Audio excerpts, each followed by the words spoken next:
no one wants to believe that Martin Mc Guinness is an informer, right? It's almost too much to take. And I don't want to believe it either.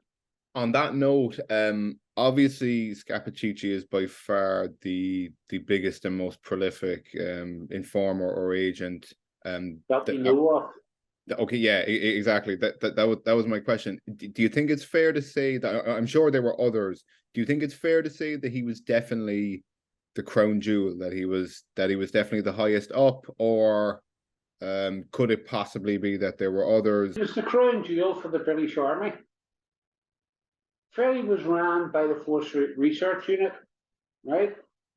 And he was their crown jewel. But I don't think Freddie was the highest informer in the IRA. I think there's at least one guy higher than Freddie who was involved, who was privy to operations, etc. And he was feeding the British information. I see. You didn't. This isn't you making any implication. I'm not implying that you implied, but a lot of people, and it was discussed in the book. There are many who would accuse Martin Mc Guinness of working with British intelligence. There was someone quoted in your book. I believe it was one of the authors of the original Stakeknife book, that he said Martin Mc Guinness wasn't with FRU. He was with the MI6. So within within the IRA, is there like an average opinion in terms of whether Mc Guinness was informing in some way or wasn't? Well, the person who made the quote you're talking about is a guy called Ian Hurst. Ian was a former Force Reaction Unit soldier, and he'd been involved in Derry, and he's absolutely adamant that Martin Mc Guinness was an MI6, had been an MI6 agent from the early 1970s. In the IRA, sorry? From the 70s even, wow. Yes, from the MI6, and there had been the whole time. In the IRA, no one wants to believe that Martin Mc Guinness is an informer, right? It's almost too much to take.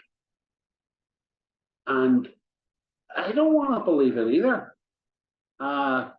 It's the truth. Martin Mc Guinness was a man who seemed to be very strong. But some of the things that he did, and the Franco-Haggerty billion, for example, it's absolutely inexplicable. And it's difficult to not to look at that there and say there's something wrong here. But that's a long way from saying that he was an informer. I'm not too sure the evidence, there's enough evidence to say that Martin Mc Guinness was on the payroll of the British.